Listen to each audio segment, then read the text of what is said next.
we always tell people to raise prices, but we want you at least to have the right margins to be sustainable. So when you sell something, the right margin is there, that you're profitable, the money can go back into the business, it can reinvest versus you needing to pull out of your own bank account.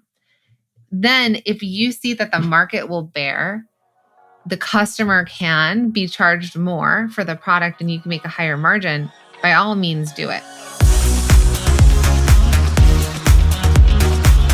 Hi, I'm Jacqueline Snyder, and this is the Product Boss Podcast. I've helped launch and grow thousands of product-based businesses, even one of my own. And over the last 20 years, I've seen behind the scenes of businesses just like yours. Whether they are makers, manufacturers, artists, or food and beverage businesses, I have spent so many hours studying it all. I've discovered what makes them successful. What are mistakes they could avoid? How did they turn an idea into successful business? And what are strategies they have used to make more sales and be discovered by more customers? This is what this show is all about. Whether you're just starting out or you're looking to become $1 million product boss, I'm here to give you the permission to chase your dreams, no matter how big or small. All you need is the right mindset, a little courage, strategy, and support, and you too can be the next $1 million product boss. Let's do this. There's a big reason why more than 300 of last year's unicorn startups use HubSpot. And it's because no software keeps you better connected with your teams or your customers, so you can crush all your goals. The new HubSpot Sales Hub brings you that power in an easy-to-use platform designed for today's top sales teams. With 360-degree deal management and real-time reporting, you get accurate windows into each and every inch of your business. And with AI-powered tools like ChatSpot, you'll have a dedicated assistant that knows your business inside and out. ChatSpot enables your team with one-step access to a ton of time-saving functions like pulling data, tracking calls, managing leads, and scheduling emails. So trade cold calls for warm leads, because when it comes to scaling sales, your software should be smart and the solutions should be simple. Get on track for your best Q1 yet. Check out HubSpot Sales Hub at hubspot.com/sales. You are in for a treat, product boss. In this coaching call, I'm speaking with Elaine of Unzicker Designs, and she has an incredibly unique product, which I'll let her explain after the intro. But let's just say it's something unexpected and very, very cool. This eye-catching product doesn't have any problems grabbing attention when people see it in person, but it is so niche that targeted discovery can be an issue. She's been in business for an impressive 30 years, and while she's been successful for much of that run, her sales are often inconsistent and unpredictable. We're going to work on finding her a path to a steady, predictable income that doesn't depend on all of her selling being in person. All right, my friend, let's get into it. So I'd first love for you to share with our listeners a little bit about Unzicker Designs now. And you've been in business for 30 years, you said. This is my 30th year. Congratulations. Thank you. So tell us about what you make and sell. So I started out with jewelry, and that's where I began, and it's where I learned my craft, so to speak. And then I started doing bigger items. I think because it just felt more creative for me. So I ended up doing purses, and I still do purses and wearable art. And then one day I'm making a top, and this top I listened to my pieces while I'm creating. This top just became a dress. It just said, don't stop, keep going. This is your thing. And I'm like, who's going to buy this? I don't know. But I have sold a number of my dresses throughout the years, and they're just really kind of special items. It's my artwork going full blown.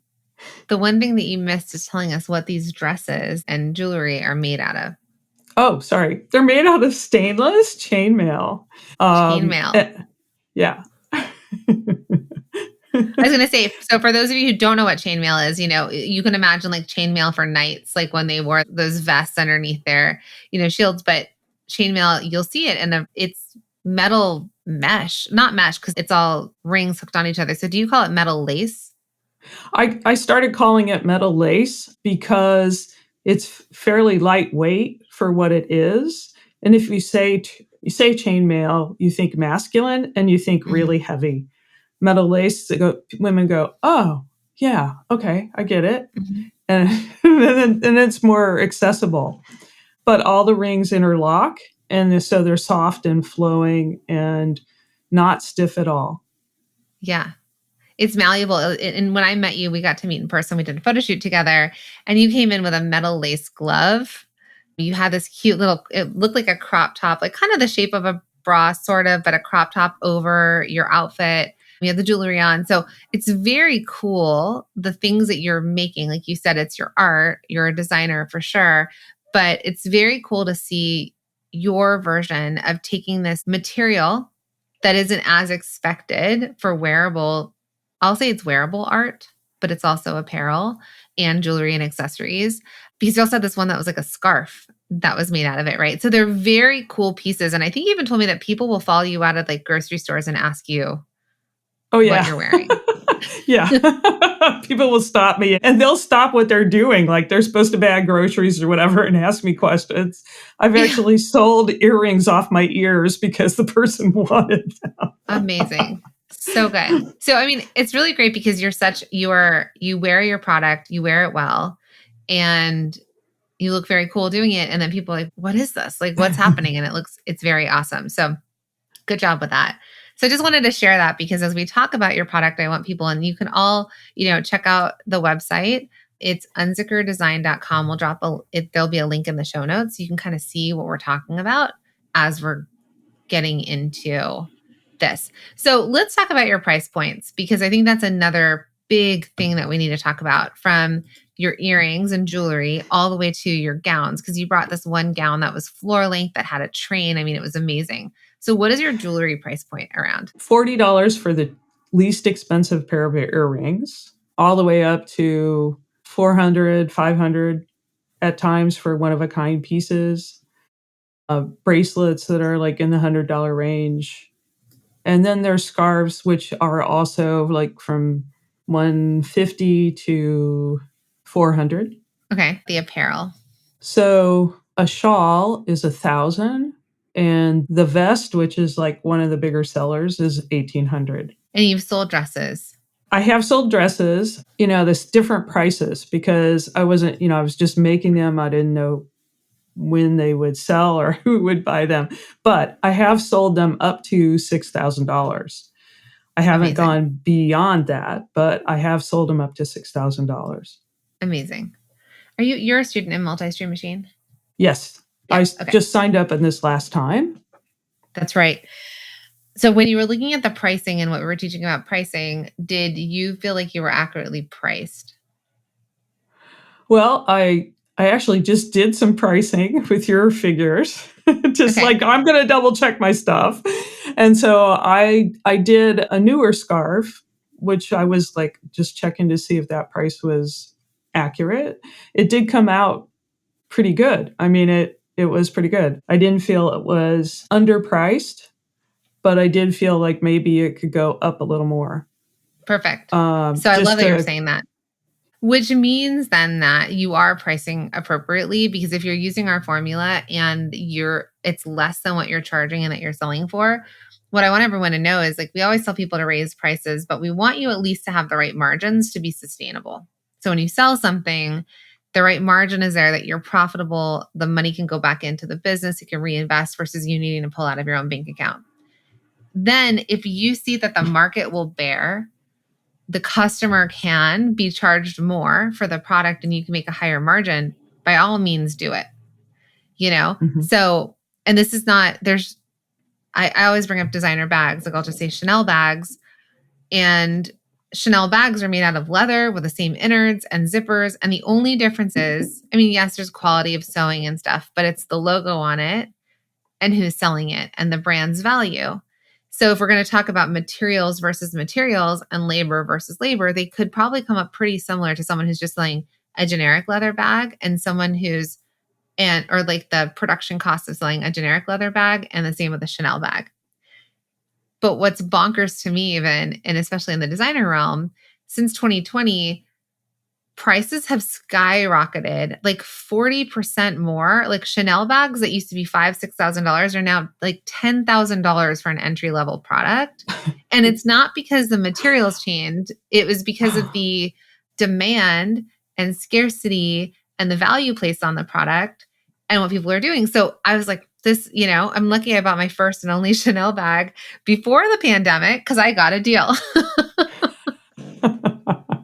But I say it because I'm glad that you've priced and you're like, oh yeah, I can scooch it up. So if it can be higher, it's okay to keep it higher. Don't think you have to price it down.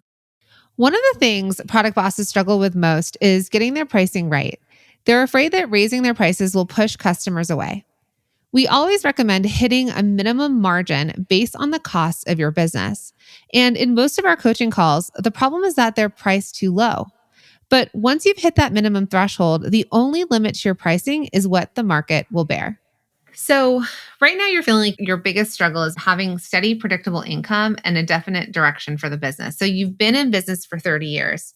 And how have you been selling mainly? Like what's your main sales channel for your product? Mainly it's been in person.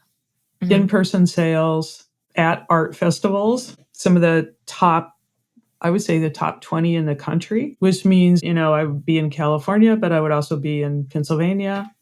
They're juried shows. So I have to send in an application, which costs a fee.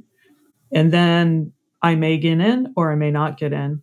And then once you're in, shortly, you'll have to pay a booth fee way ahead before the show. It could be 6 months before the show happens, which means they're holding on to your money and you're not making any money. That's actually pretty difficult in a sustainable way if you're looking at it from a sustainable way. Yeah. And you live in Southern California, and so you would travel. So you'd apply, you would travel to shows, and you would sell. And then there's the cost of travel. So and your husband would go with you as well? Yes. Yeah. So there's two people.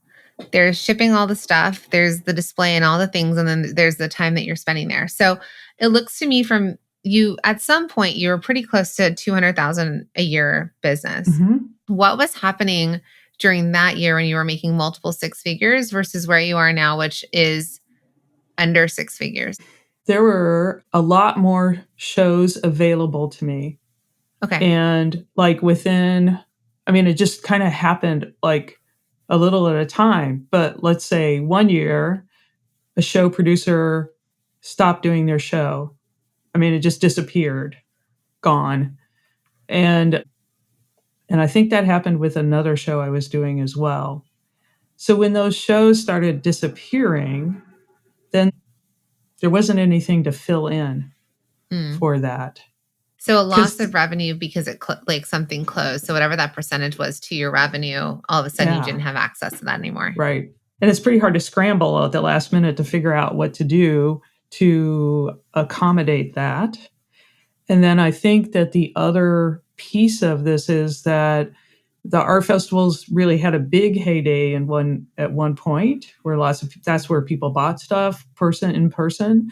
And now that might be an older clientele, might be some young people, but maybe not. I'm not sure. I've done a few. In fact, I'm going to do a few that are more local just to see what the difference is right now. But I do know that younger people are buying my work.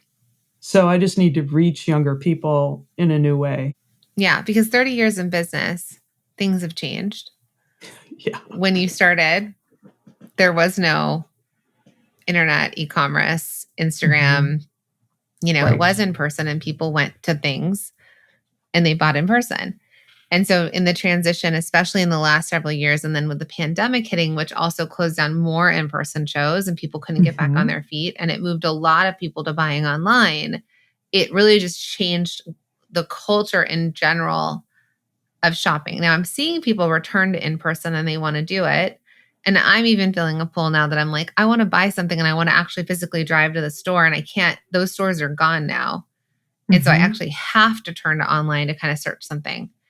Right. So, I think we're going to waver. I do think people want this return to in person. They like to be out of their houses. They like to be doing stuff, but the world keeps shifting. So we just have to pivot and meet customers where they're at, which is kind of what you're asking about. Yeah. I mean, I have a couple of co-op stores that I'm working in right now, which has been great because I'm meeting people from all over the place. And that's where I realized that younger people are buying my work. I'm meeting younger people and older people. And there's still that I'm really good in person in selling my work. I know how to talk to people and it's super fun. But standing on your feet for like 10 hours or 12 hours every day is a little rough. So I don't have to do it quite that. I don't want to do it quite like that. Yeah.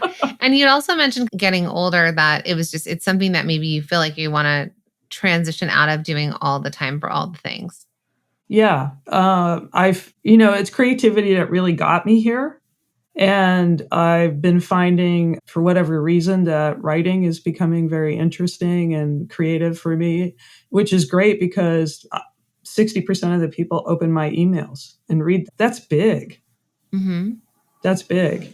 So how to get them to buy is the next question. But It's a good question. Are your emails created like blog or newsletter emails, or are they e-commerce emails? they're like a newsletter. Okay. So sometimes I might talk about a new product. Sometimes I might talk about my creative process or just what's on my mind. Yeah. I have another student I worked with. We did a VIP day together. So I ended up going into her studio, and she's an artist, and she also does newsletters. And I think that is definitely a realm or a trend for artists to kind of share their feelings or to share their inspiration. And while that's a piece of content that you are creating, which I love because it's really engaging, I think it'd be interesting to switch you into also mixing into e-commerce emails. Okay. So an e-commerce email is less, very few words and very image driven and click call to action. Okay. You're probably signed up for people's email. Like you're probably on different companies' emails, right? So you know the difference between when you get a newsletter that we're going to read through and then we're going to get an email that's e-commerce based, which just means that there's a visual with a call to action. So it might be like gifts. You could send a gift e-commerce email. I'm going to call it e-commerce email, but a gift email. And it's like gifts for her. And then it could be, you can show earrings, the scarf, like maybe not the dresses, right? Because that's a $1,200, $1,800, $6,000 purchase. That's for people who start to covet.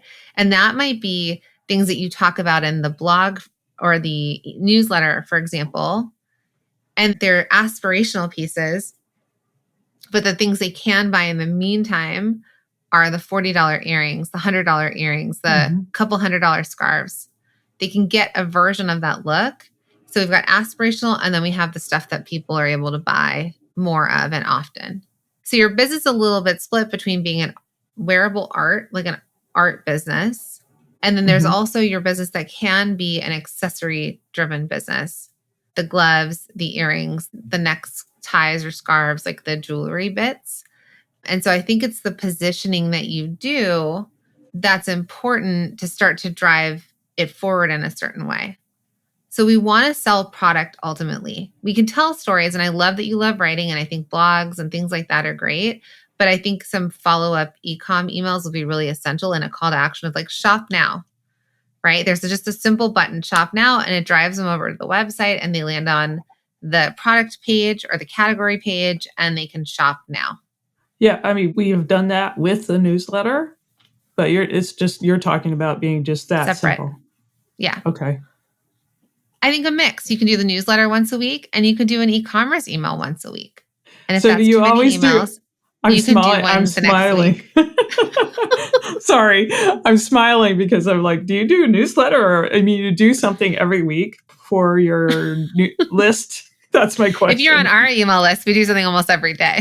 I know. I get a lot from you. You may have unsubscribed. No, I have not. But I do, I hesitate in sending something out every week because I feel like, oh, I'm bugging people. But maybe that's how we all feel at times. I don't know. we need to keep our own personal feelings about emails out of our business. Okay? Because while you feel like you're bugging people, I'm sure that there are emails you get in your inbox that you open and you read that are promotional. Some may think it's spam because they don't like that company enough, and some might welcome them. So I used to be on Anthropologie's email list, and they send an email once a day. So if you wanted to look what my inbox looked like, if I had 2,000 unread emails, it was Anthropologie. I did not unsubscribe. Did I open all of them? No. But I also didn't unsubscribe because what if they were going to offer me something? What if a sale happened or there's something that caught my eye? And I was like, I don't want to miss out. So I'll stay on the list, but I don't open all of them.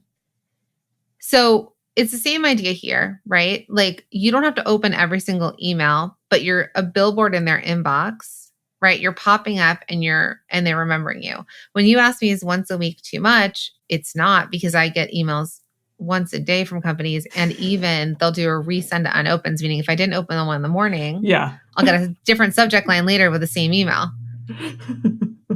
But I don't unsubscribe. And if I do, it's because I'm going through like a purge of my inbox. Some people might be super offended. How dare you email me this many times? Cool. You can leave, right? Okay. That's okay. Other people might be like, this is fine until the day that they've subscribed to too many newsletters. And then they're going to self-select to opt out because I still get emails from certain companies that I'm still very into that I'll get every single day, and they will fill up my inbox. But I've unsubscribed to others because I'm just not into it anymore. But it doesn't mean I'll never shop with them again. It's just I don't need to be reminded every day about their emails. And then there's the super fans, or there's people who are waiting and they're okay with it and they want you to tell them what you have to sell them. So there's a variation. And so let's keep our thoughts about emails out of our customers' inboxes because they've got control and they will do what they want to do. So once a week is not too much. If you need to ease out of this, because your current newsletters, are you getting a return on those? Like, are people buying from them? Occasionally. I'm not getting, like a lot of sales off online, I should say, or from my newsletter. So I love that you're creating content around your products and you're writing about stuff. And that's for the fans. That's for the people that are like, I want to follow this artist and I want to know the journey.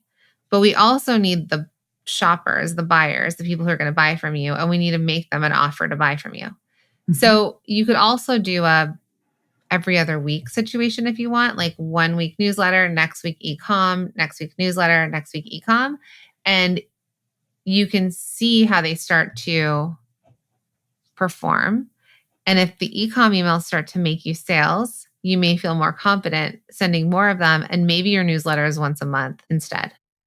It's okay to have multiple aspects of your business like Elaine does here. The key is to make sure you're supporting each part of your business with a strategy that works for them. You don't market casual, lower priced accessories the same way you'd market luxury ones, for instance.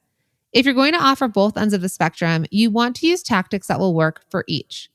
And I promise you, Product Boss, you should all worry less about bothering people with your emails. I don't think I've coached a single business owner yet who's sending too many emails. People signed up for your list because they want to hear from you. So relax, send those emails and make those sales. And also, don't worry when somebody unsubscribes. It's okay. You want to pay for the people on your list that want to be on your list, because the bigger and bigger you grow your email list, the more it'll actually cost you. So let the people that aren't concerned with your business leave. I think I'm more of an introvert too. So it's like, it seems like so much work, man. But if it's just an e-commerce email, that's not as much effort. And I just have to get, Keith is my husband, is my tech person, and he does the emails and I figure it out. I just have to get him on board too. Okay. And there's sites like Canva has e-commerce layouts. So I have a client that we build her stuff in there, and just make sure that every image is clickable and it clicks over to where you want them to buy from it. So they're going to let them click anywhere on there. And like, let's say you were selling the earrings. every image should have a link attached to it so that if they click, it just takes them straight to the website to shop that earring or to shop earrings, right? Depending on what the call to action. So I'm going to challenge you on the introvert versus extrovert labeling, because a lot of times I hear people say, I'm not going to show up online. I'm not going to show my face because I'm an introvert. I think what we're really saying is that we're shy, right? Or we're not confident enough to show up. Because introvert versus extrovert just means that you and I go to a party and we have talked to a whole bunch of people. I leave feeling like my cup is full and I'm jazzed, and then I can go record 3 or 4 podcasts after and like do a bunch of lives on Instagram. Okay. You're like, I need to lay down and nobody talk to me for the next 75 hours. Yes. Okay. Yes, this is true. It's an energy thing. It's giving you energy or it's depleting your energy. So the good thing about you and emails is that your energy is in the creative side of it, but you're not being depleted by others. You're being depleted by the creative work of it all.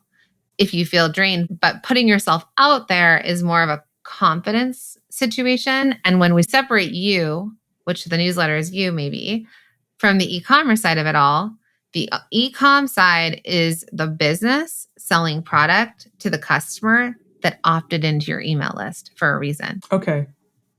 I'm not telling you to go to a party with them. I'm just telling you to send them an email. Okay? So what we're talking about now is this idea of where to focus your business, like what to focus on, because you're kind of rebuilding the business. Like you said, things are changing. You don't want to do all the shows and all the places, and they're not even all available anymore. So the idea here is like, how do we start to generate 6 figures, multi-6 figures with your brand? And how are we going to sell it? Which you join Multi-Stream Machine, I think, for a purpose, right? It talks about multi-channel, omni-channel, selling in more places. So what percentage of your business do people buy online? Is anyone buying anything online? Yeah. Well, I mean, like I had an online sale, but it was the guy called me, asked a question, and then I did the sale. Okay. But he met me first, like they came here in person, but it was a gift. So it was just easy to do it that way. Yeah. So I don't get very much online action. Okay. So how do you feel about social media? Do you feel comfortable going and talking about your products, going live? Like, because you're so good in person, could you translate what you're good at in person to another version of that online, like digitally through a social media platform, perhaps? I knew you were going to ask me this. I just knew You don't know. I knew that this was kind of like where this direction was going. I don't have a problem talking about my product. Like if I put on the phone and I see myself talking, it's really hard. Okay. I have a friend who's a photographer, and she was getting me to talk about my product, and she was like, okay, I want you to talk now about this. I was like, okay, no problem. So she did a video of me talking about different products. So I can clip it in different sections.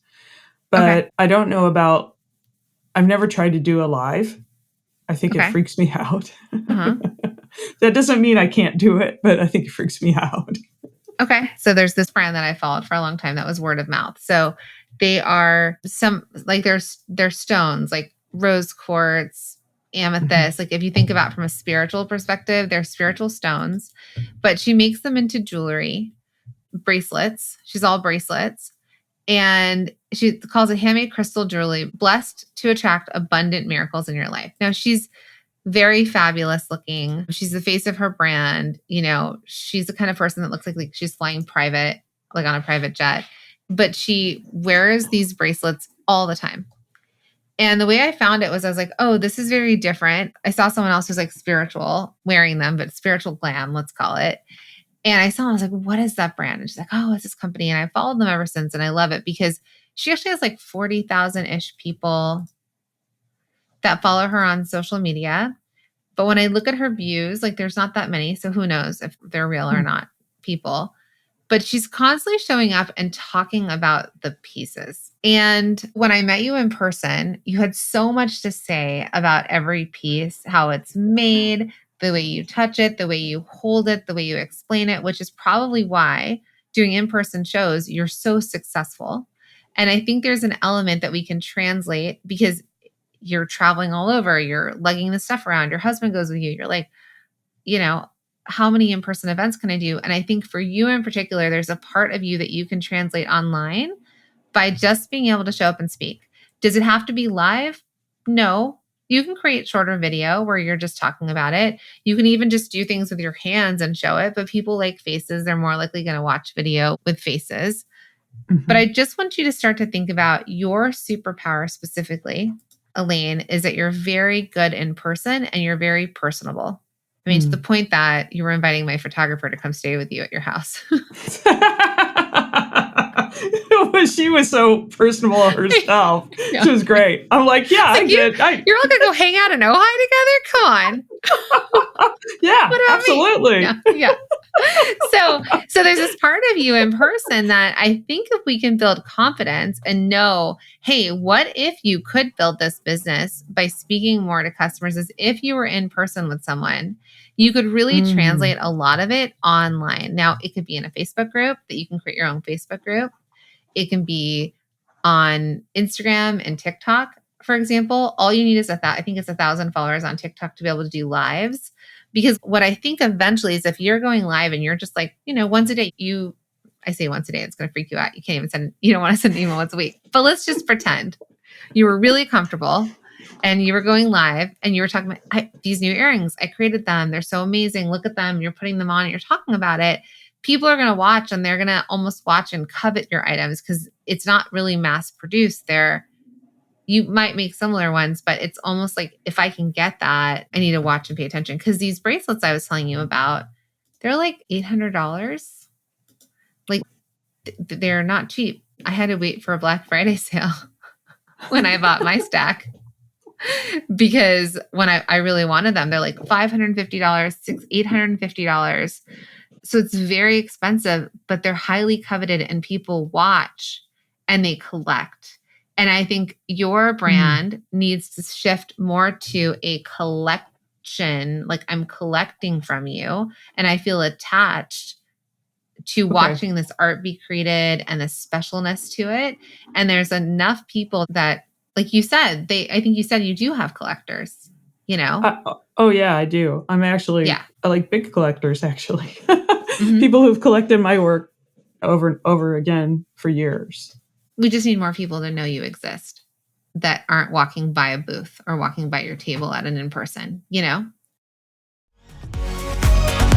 Hey, Product Boss. Okay, so it is podcast recommendation time. And this month, I am so excited to share Latinx in Power, hosted by Thaisa Fernandez and brought to you by the HubSpot Podcast Network, the audio destination for business professionals.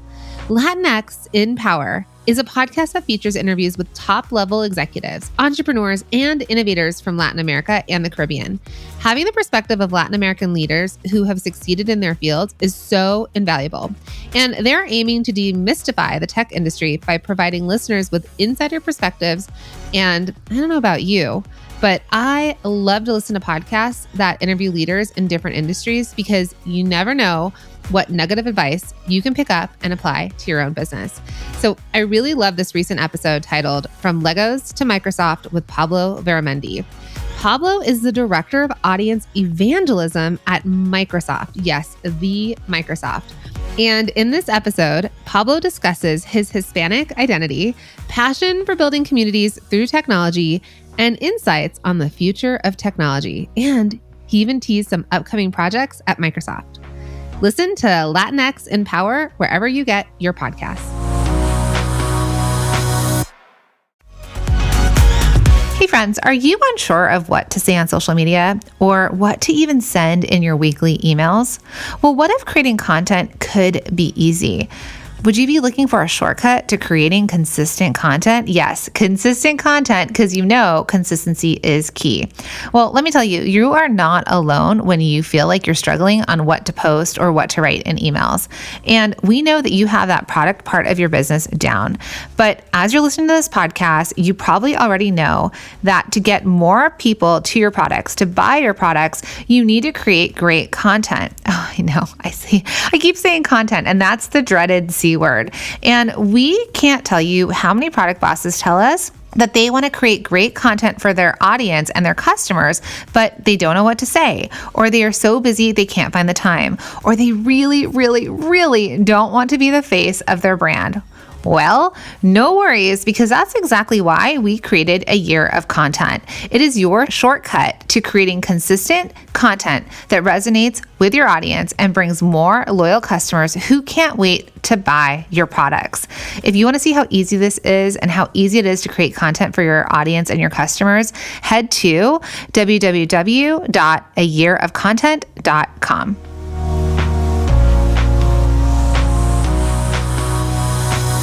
I get that social media can stress some people out. We recently did an episode about whether or not you actually need to use social media to market your business.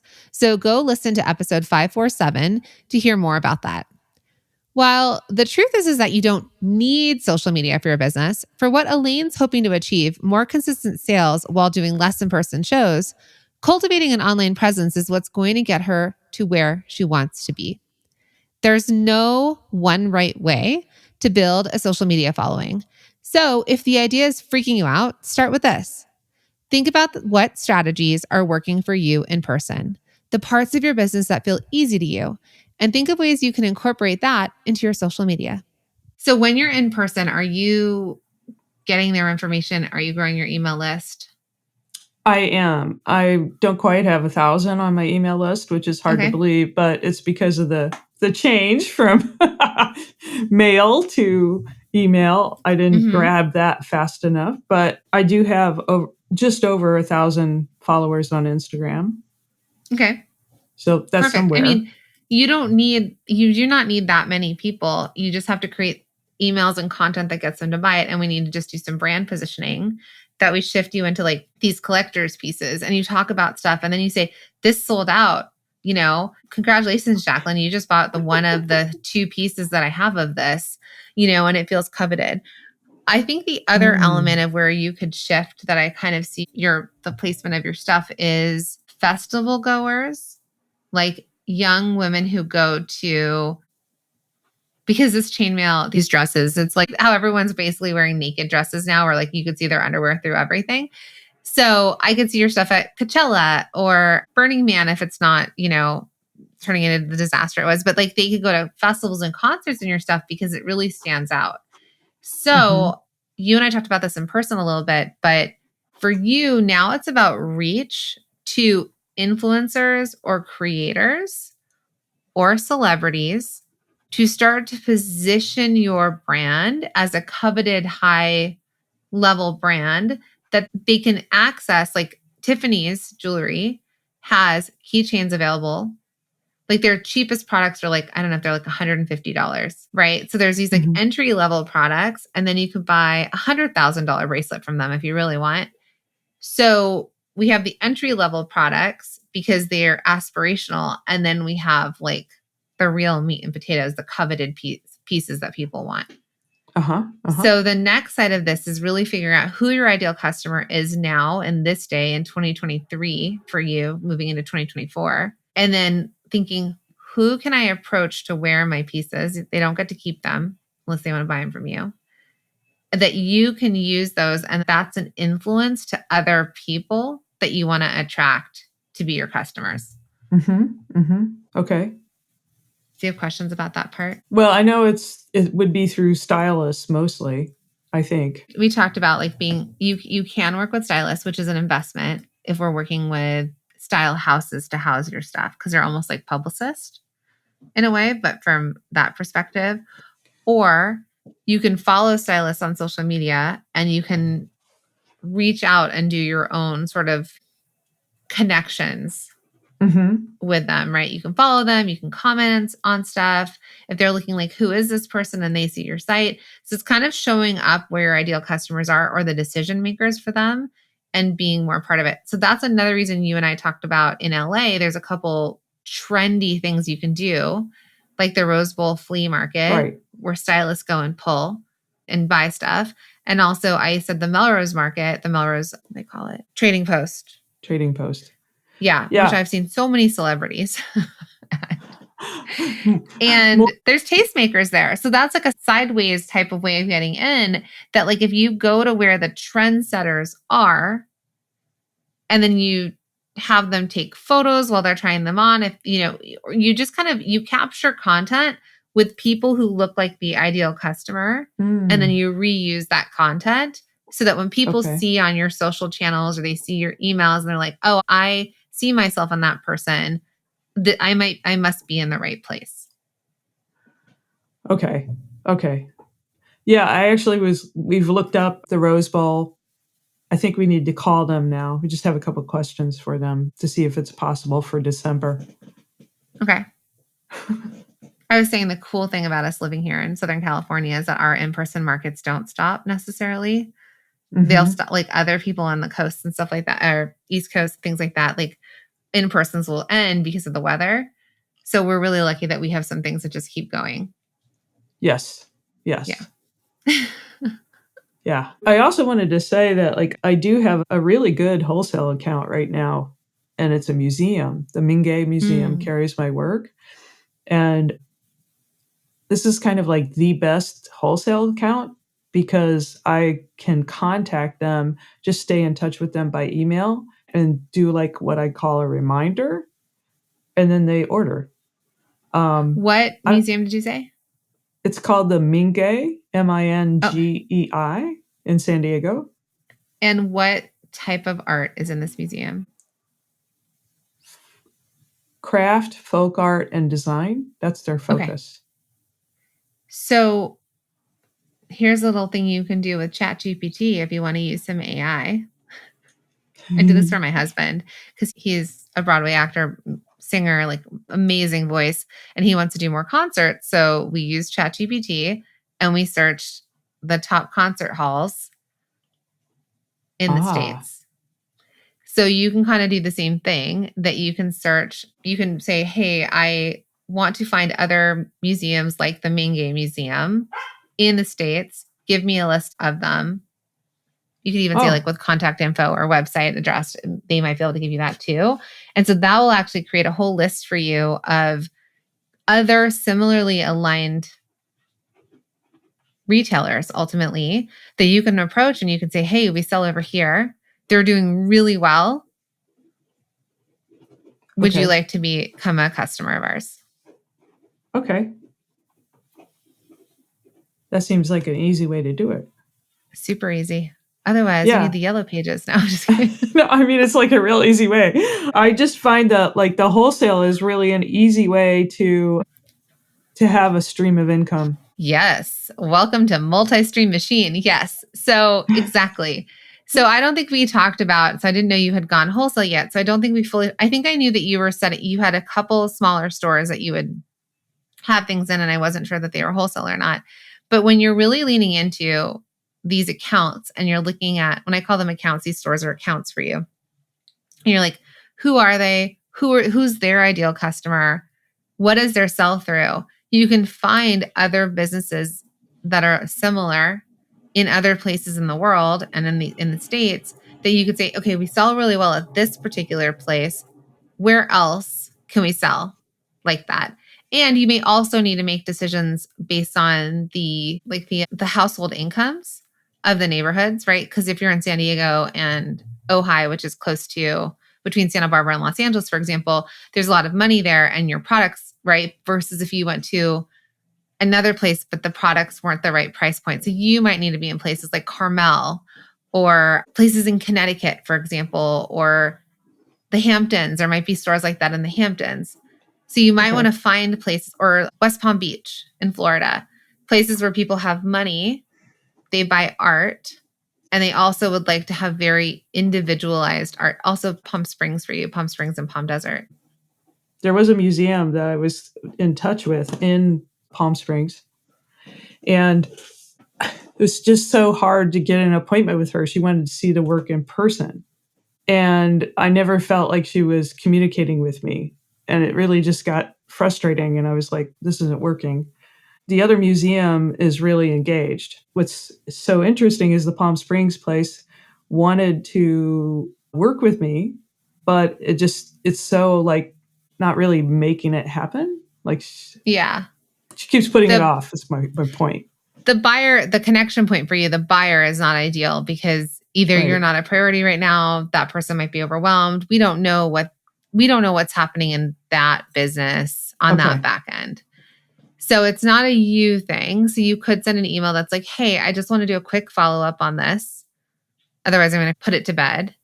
And then I don't know that it's worth you driving out to San Diego, to Palm Springs, unless you're out there.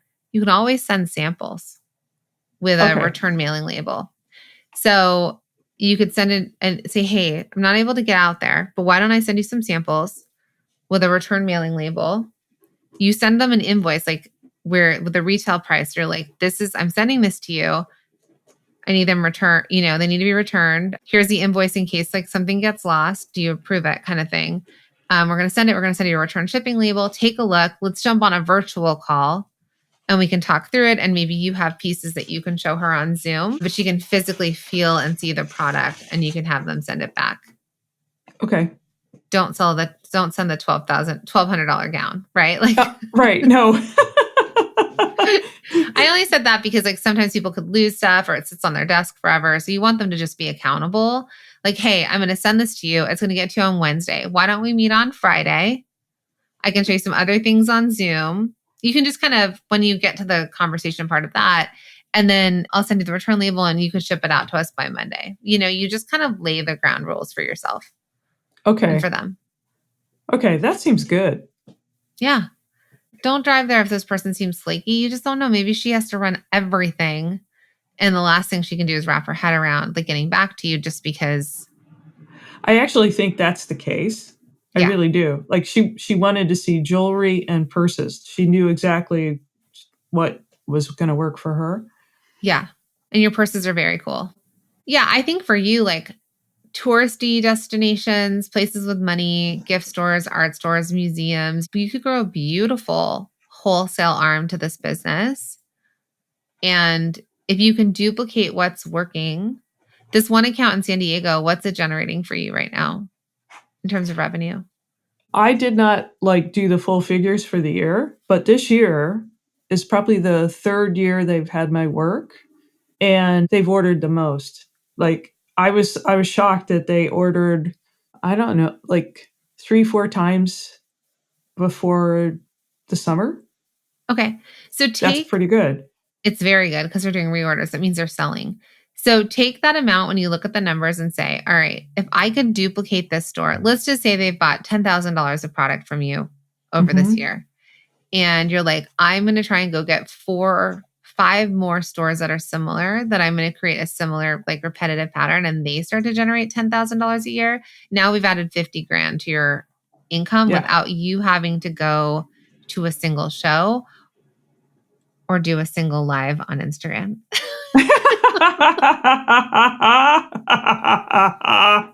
Sounds better.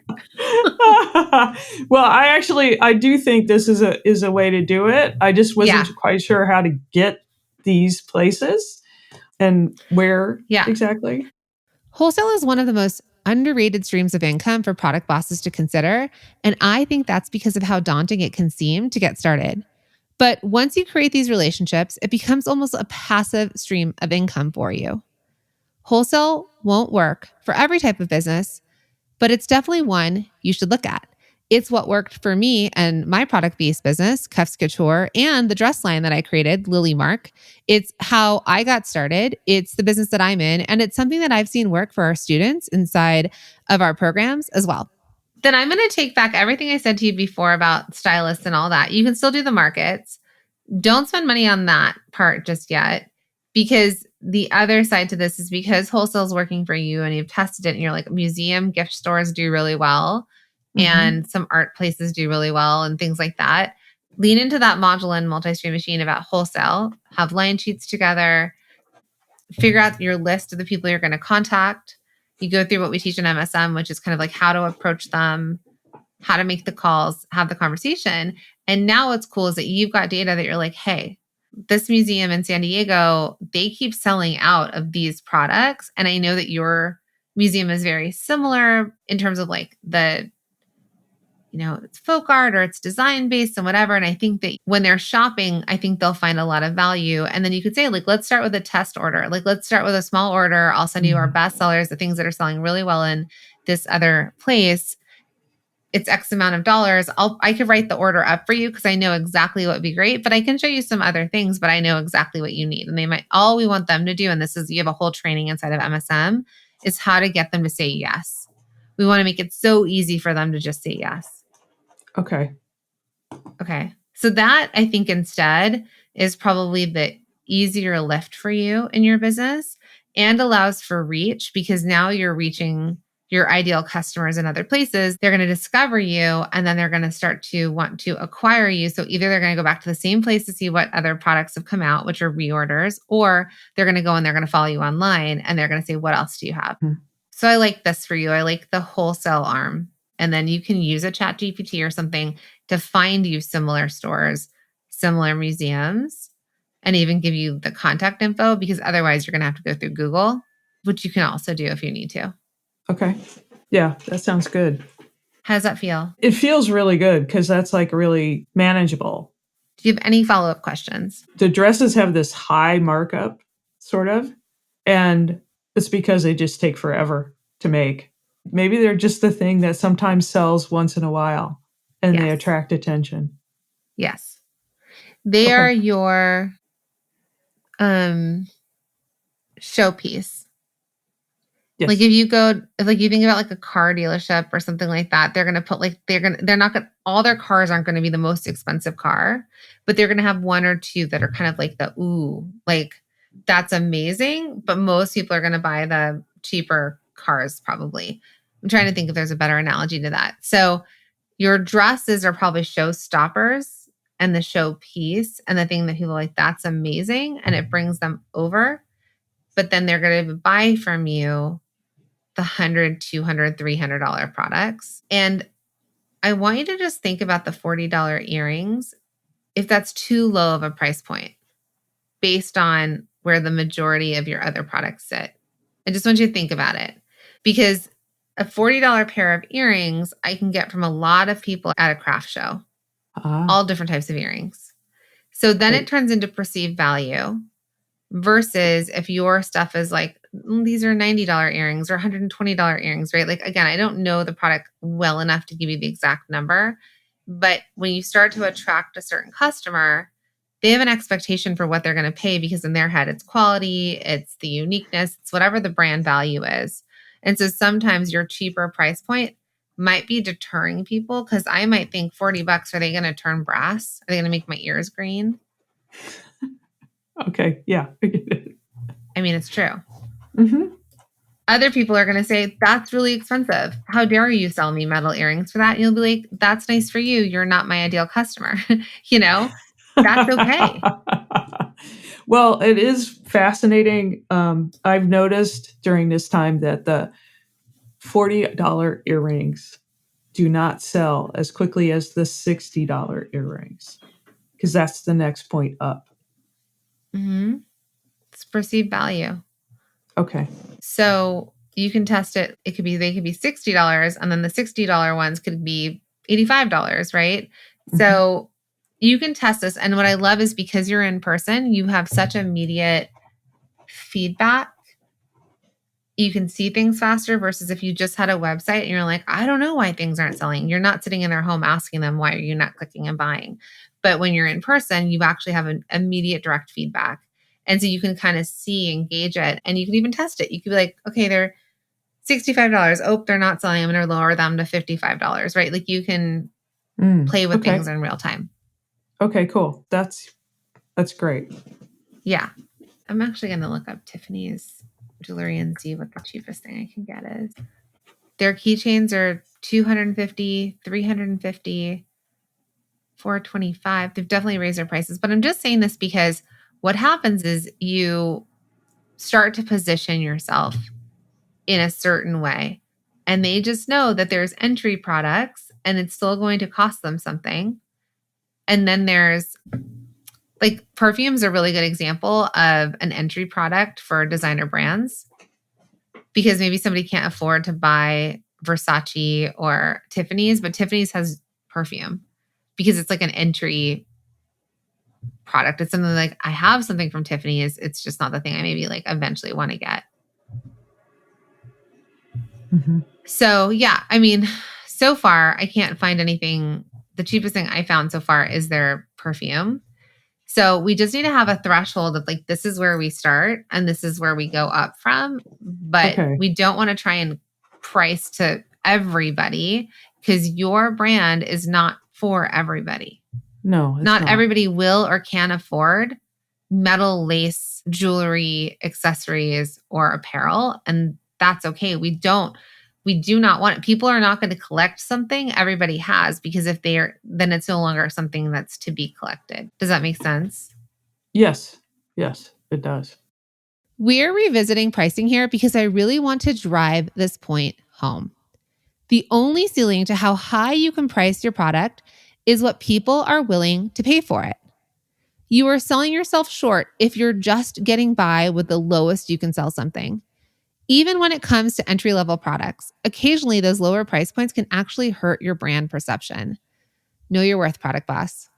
Okay, so I'm not saying you're Tiffany's, but I just want to share with you, like it's an American designer jewelry brand, and they just have a threshold.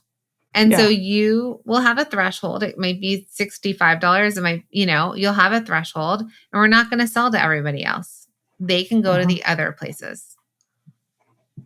It's not handmade, handcrafted by you where you're looping these chains together. Right. And when I say looping, they're jump rings. If anyone's ever broken a necklace and you have to get a tiny little like ring back and you have to use all the tools, this is serious work here. Yeah, it takes some time. It takes some time. So we want them to pay for that. They're paying for the artistic nature, the coveted part of it, all of it. Okay. Feeling good? I'm excited for you. Yeah, no, this was really great. Sometimes you can just put yourself out there in different directions and then you just kind of get bogged because you're not sure anything's working. So what do you think you're going to do? What are your next steps? I'm going to definitely look up museum stores, look up other stores that'll work for me and contact them this week. I think that seems like that's an easy fit. I mean, I've done it before. Just review what you have on MSM and go from there. Yeah. What's already working? You have proof of something working. So let's just try and make that work more, right? Let's double down on it. We talk about it as like a snowball, but it's that momentum. It starts small. And how do we gather more stores and sell more like that? And then when they do have it, like you said, then you contact them and you're like, all I have to do is message them and they buy some more. It's easy. So easy, right? Those are the emails you want to send. But it takes you messaging them. So if this turns into part of your job, where part of your job is acquiring new retailers and then reminding the retailers, hey, we've got new product or come buy again from us, or let's get your reorder in, or let's get you ready for the holidays. Then that's your job, is connecting with the partnerships that you have in these retailers and continue to remind them to buy from you. And then they're like, great. And then they buy more from you than a general consumer. And you have to do less dancing on TikTok, right? Like you don't have to do any of that if you don't want to, because you've got another stream of revenue, another stream of income, which is the whole goal here for you, which was like you were in person, online doesn't sell very well. You joined MSM and now it's omni-channel. Which channel works best for your business? And right now we're seeing retail or wholesale is a good move for you that we're going to double down on. Okay. Yeah. Okay. Yeah. Okay. Really proud of you. You built a beautiful business and you've stuck with it for a really long time. And I'm excited to see this next kind of phase for you happen. So just make sure to keep me updated. If you land some new stores and stuff, shoot me a message because I want to know how it's all going. Okay, great. Okay. So would you mind telling everyone that's listening how they can support you? So how they can follow you and also how they can buy from you? Okay, sure. You can see me on Instagram at the Unzicker, which is, I'm going to spell my name, TheUnz as in zebra, ICKER. And you can also find me at theunzicker.com. And you're looking for Unzicker as an unusual name. So that's how I got it. It works And with buy her products before I keep coaching her to raise her prices. Yeah, you better do that. Better do it, because she keeps talking amazing. And I will drop all the links into the show notes so everyone can access it really easy. So thank you so much. Oh, my pleasure. Okay, that was so fun. Elaine has such a fun, creative energy to her. With a unique product like hers comes some unique challenges as well. If people don't know your product exists, how are they going to buy it? They're not searching for it on Google. And we see how Elaine had great success selling in person, but there's only so much she can do herself. We explored social media, but that's going to take a bit of work on her confidence first. But I'm really confident that a pivot to wholesale will be just what she needs to let her focus on her craft and have others do the selling. And she's going to experiment with asking for more sales through her email list. What did you take away from this episode? Was it finding the courage to send a few more emails every month, or how you can use AI to help you find the right wholesale partners for your product? Whatever it was, would you mind heading over to Instagram, sending me a DM and letting me know? And if you found this episode helpful for yourself, make sure to follow the show. And if you found it helpful for a fellow product boss, would you mind sending them this episode or any episode you've listened to? It really helps other businesses grow, as well as our podcast continue to be able to help businesses around the world. And my friend, product boss, I want you to know this. I am always rooting for you. All right, until the next episode.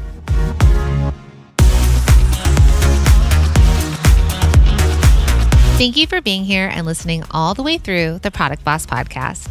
If you love our show and it has helped you in any way in your business, would you mind doing 2 things for us? Subscribe to the show so you never miss an episode, and leave us a review. Reviews help other product entrepreneurs know that this is the place to be to grow their businesses and realize that they're not alone. And we know that you all know that a 5-star and honest review helps you sell more products to more people. So you know that your reviews help us reach more listeners around the world. Remember, what we give is what we receive, and we are all about helping each other in the Product Boss community. We are all in this together. We would be so appreciative of you if you could take the time right now to subscribe, leave a review, and even share this episode on social or someone you know so we can impact more lives. And remember, subscribing means that you will get notified each time we release a new episode so you never miss a thing. You have helped us grow and climb into the top 10 of all marketing podcasts, and together we can keep climbing. Thank you, friends. And remember, there is room at the top for all of us.